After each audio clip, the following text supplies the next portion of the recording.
Hey, I'm Finn, and today I wanted to talk about a little video game called Life is Strange. I was actually pretty late to the party on Life is Strange. Most people got into it when it came out or just after, but I got into it in the year of our Lord 2021. So a little bit late. I became rather quickly enraptured by the game, just completely consumed by it. I bought this shirt, I bought this camera, I bought this bag, I bought this patch. I was just all over it. I could not get enough of Life is Strange. And once I played through the first game, I didn't want to play through Before the Storm because I knew once I played through that, then I would have nothing left of these characters. But I still did, and I loved it, and now I want to rant about both of them. So I came out here to film in front of this lighthouse, the Boom Island Lighthouse, located in Minneapolis, Minnesota, so that I could make my problem all of your problems in this roughly 30-minute long video essay where I slowly lose my sanity. More specifically, I wanted to talk about something that happened in my playthrough of the game, something that not everyone will experience the way I did, but ended up changing the way I think about a lot of things. So, I'm Finn, here's a video essay about Life is Strange and death. See, for those lucky enough to be out of the loop, Life is Strange is a game about young American lesbians in 2013 written by some old French straight dudes in 2015. The game's a bit of a mess. Anyway, the story follows Max Caulfield and a friend, Chloe Price, as the pair try to figure out what happened to Chloe's previous girlfriend, Rachel Amber. The story is mostly just a walking and talking simulator with some really bad puzzle solving stemming from Max's ability. In episode 1, you kind of get the ability to time travel, but that's neither here nor there. What I want to focus on is a young woman named Kate Marsh. In episode 1, you slowly learn that Kate Marsh is not okay. She's being bullied by David, an adult man. There's talk of some video going around, and then in episode 2, it kind of cranks up to 1,000. Throughout the episode, you realize that a viral video of a drugged Kate Marsh has been destroying her reputation and disrupting her life. You get the chance to talk with her, hang out, and realize just how deep in this darkness she is. Then, as the episode comes to a close, you think that things are settling down, you go for a sit in class, and think, is this where the episode's gonna end? Finally? Because episode 2 is annoyingly long, but regardless. And then... Who is that up there? Kate! No! yeah, things get a bit grim. But luckily, I had time travel, so, using my abilities, I put her back on the roof, then managed to freeze time and make my way up to her. She asks what I'm doing up there, and I start working with her. Maybe I can help her save her own life. Fortunately, I was nosy and paid attention to everything in her room, like real friends do, and I talked her down. I helped her make a choice that let her live. Then she gets hospitalized, and slowly she begins to recover. She's still obviously broken, but she's putting herself back together slowly. So she spends her life like this for a bit, living in the hospital, struggling to find out why life is worth living again. The game continues as normal from there, or as normal as the game can masquerade as being. Man, are you serial? Wow. And you and Chloe eventually figure out that it was your teacher, Mr. Jefferson, who indirectly killed Rachel Amber by convincing Nathan that drugging people and taking photos of them while they slept was a good idea. Regardless, the storm that you've been seeing visions of finally hits Arcadia Bay, and, well, I hope you don't mind if I just focus on my playthrough for the rest of this. So there I was, making my way through this breaking, dying town, trying to find my friends and save as many as I could in the process. I tried to help Alyssa, but unfortunately in my playthrough I missed one of the days, and so she perished. But I kept on. I kept soldiering through the town, knowing that I could at least save Chloe. But it didn't happen like that, you know? You get to that top, you get to the peak of the lighthouse, and you're there with her, and Chloe explains her theory. She thinks that the storm is there because she is supposed to be dead, and so if you kill her, go back in time to the room, and you don't save her, then things will be okay. That her mom and her stepdad will actually be able to live through this, that the rest of the town will be able to live through this, and that her life just isn't worth theirs. In the last moment, she makes this grand gesture, this acceptance of death that she hasn't shown anywhere else throughout the series. And so I said it was all meaningless then. Why did I bother trying to save Alyssa a few minutes ago? And for the big question, why did I save Kate Marsh? Because I'm gonna pick Chloe. I'm gay like that. But isn't that so unfair? That saving Kate Marsh didn't matter, that trying to save Alyssa didn't matter, that nothing you did actually mattered because even the people you tried so desperately to help all died in the end? That's the question of Kate Marsh, you know? I gave her 2 days to live secluded in a hospital. Is that worth it? Is 2 days worth it if that's how you're spending them? Is 2 days worth it if that's all the time in the world for you? Eventually, through a lot of thinking, I came to the conclusion that the answer was yes. But that's not enough to say on its own.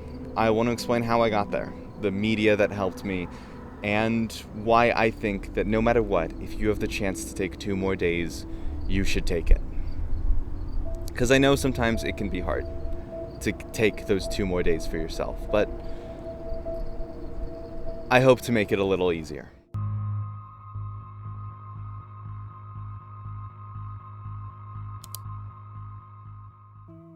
So, I know what you're thinking, and the answer is yes. I do wish that dare and care rhymed with amber, and writing it out, it seemed like it did, but then pronouncing it, I obviously realized it didn't. But I'm still keeping that is the name of the section, and you have to deal with that.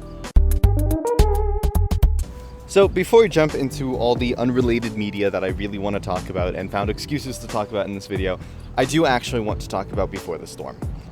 Specifically Rachel Amber, because, I mean, we all knew what we were getting into with Before the Storm, right? Like, we know what's gonna happen. Because this game is a prequel that takes place 3 years before the events of Life is Strange, we know that a few things have to happen. A, Chloe has to get in some way attached to Rachel Amber, it has to end poorly for them, and it has to end in a position where Rachel Amber will die. Also, the last thing we know is that the character models will look equally as bad despite there being like a 2-year time difference between these games coming out, because the studio has a mandate that said they're not allowed to update Chloe or Max's character models at all. But regardless, we still played it, right? We still threw ourselves headfirst into this game, and we still tore Rachel Amber apart with analysis and dissertations, and we focused on every part of this game just to explore Arcadia Bay all over again through these different eyes. We focused on it over and over, and we had a great time playing it. We enjoyed it, and we chose to play the game despite knowing that Rachel is only going to live for 3 more years. And you know why we did it? Because in this fucked up story about Rachel and her problems with her parents, issues with drug dealers, and the world as she knows it changing around her, she has moments like these.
We decided that those 3 years were worth trying to make better.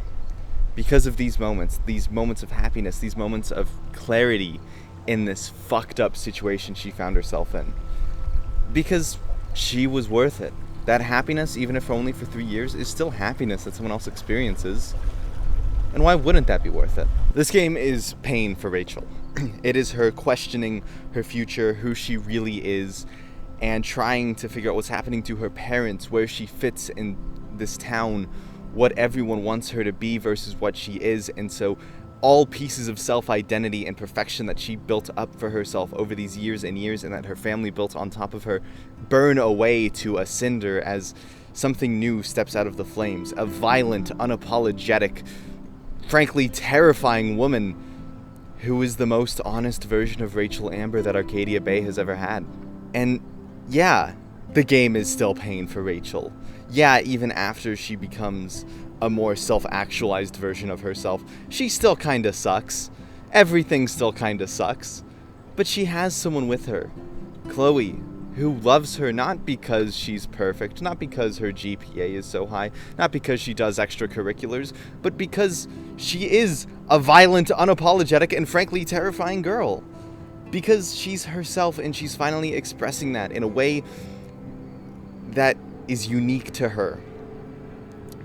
And is a fucking plan.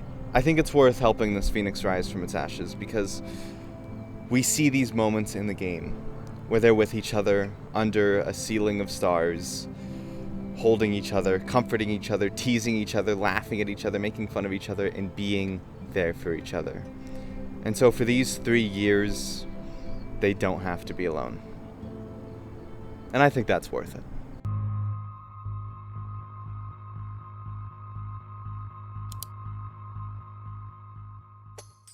You ever played Majora's Mask?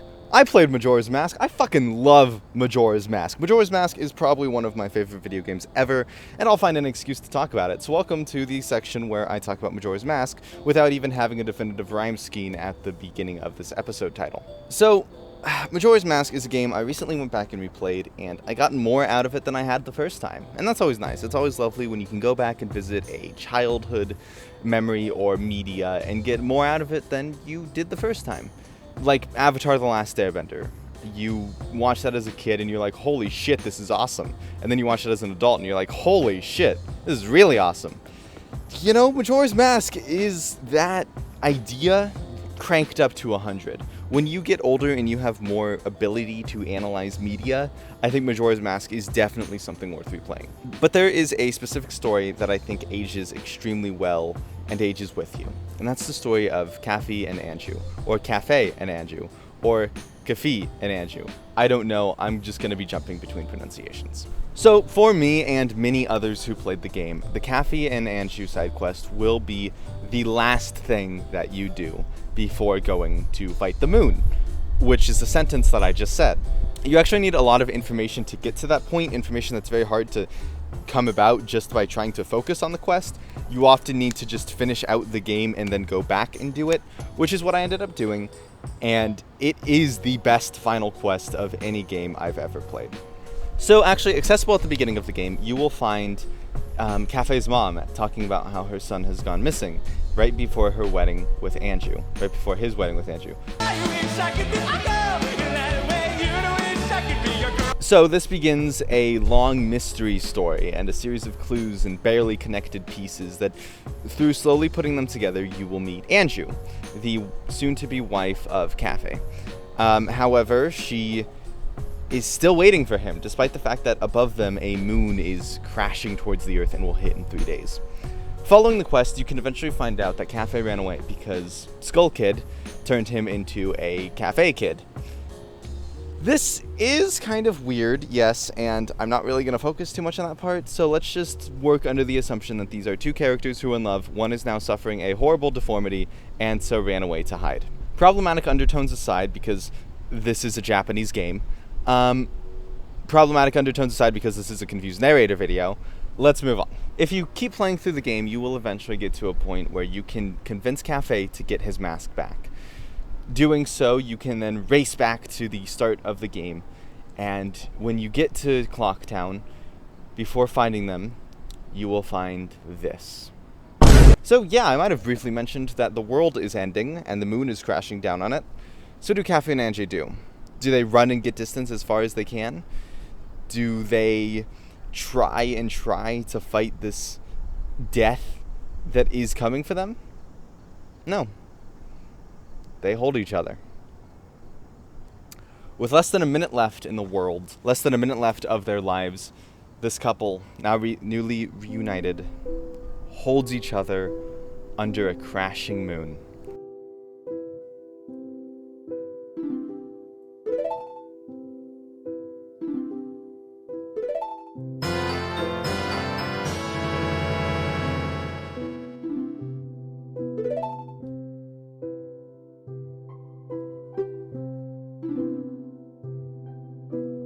A celestial body of an inconceivable size coming to destroy everything they've ever known. And it does. You see, because you have to restart after that. And when you do, there's one thing that changes. Andrew forgets what happens. Cafe doesn't have his mask again. Neither of them know that they had time together. But in your inventory is something small and something life-changing. It's a lover's mask. It is an endless symbol of their love. It's a small ceremonial item that managed to survive the moon hitting the earth. Because even as people die, and even as relationships fail, there will always be symbols of them around. They change people, and they will carry those parts of them with each other forever, even if sometimes they can't see it. So, is it worth it? For that 1 minute that you give Cafe and Andrew? Is that worth it? I'd say so. No one will live forever. At one point in your life, you will lose a partner, whether it be through a breakup, through death, or through any other complicated means. But you still love, you know?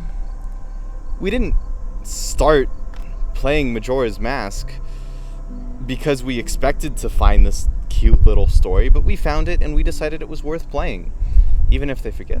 So yeah, Kate Marsh is 2 days, and she's spending them in a hospital. But how is she spending that time in the hospital? For the first time in her life, she's really, truly seen. Everyone who loves her lets her know that, and people spend time with her. And Kate will tell you directly, she feels better. She's not okay, obviously, but she's getting there. And sometimes that's the best you can work for. So I'm glad that we gave her some time to work for that.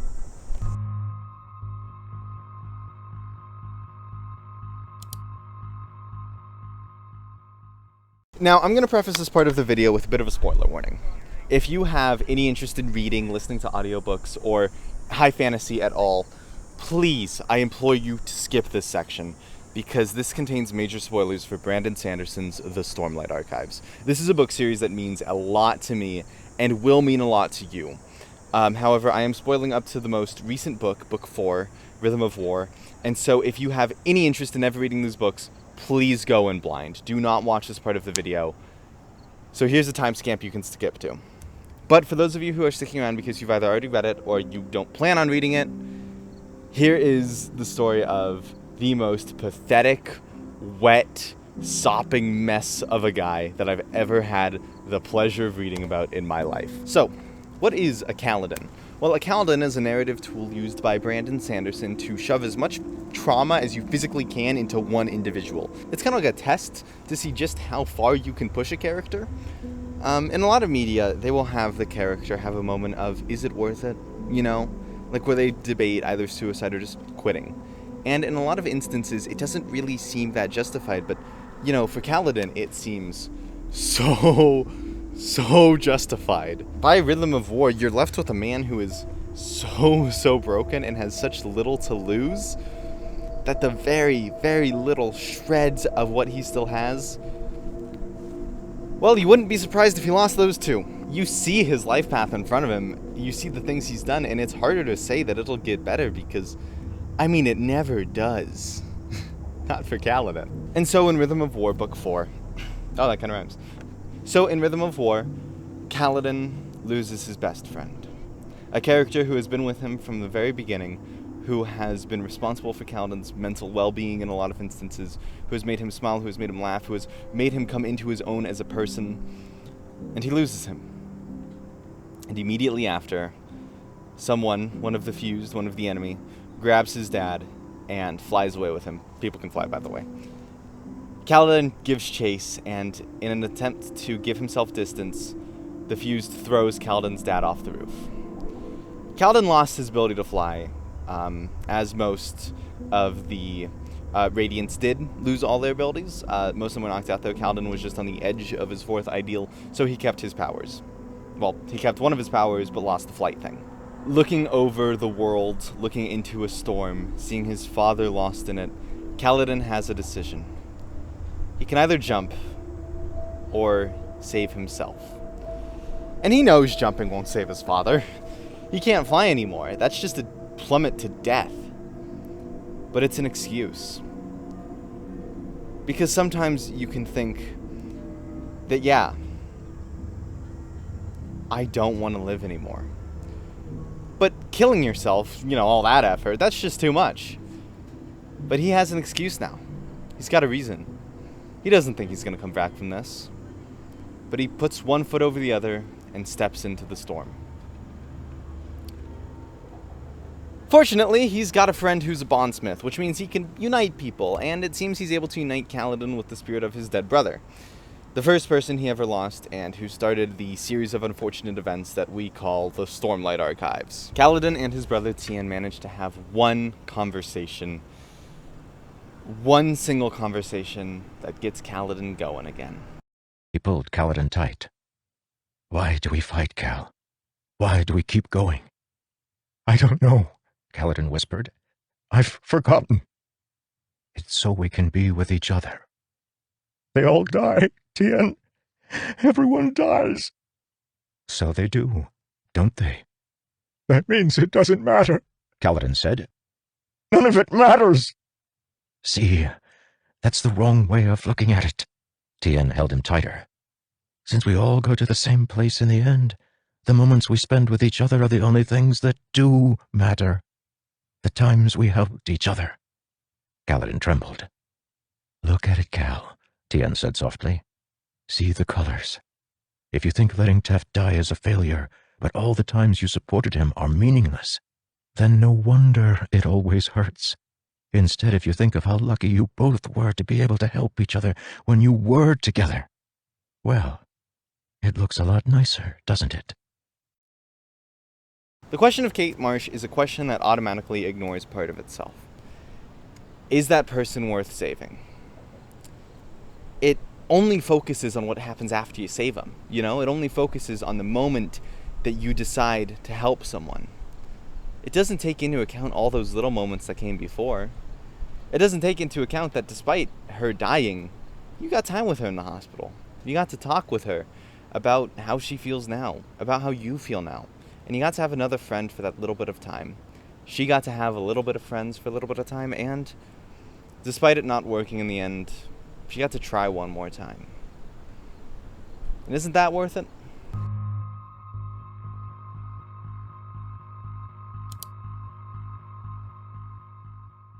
I have a script for this section of the video. I had a script for this whole video, but throughout the video, I managed to get so off script, just ranting about different things, I don't even know if it's worth finishing it with the script. So, the question of Kate Marsh. Is it worth helping save a life, if only for such little fleeting time? Is the value of a person's time on this planet measured by permanence? Jesus. How long we have to hold and cherish them?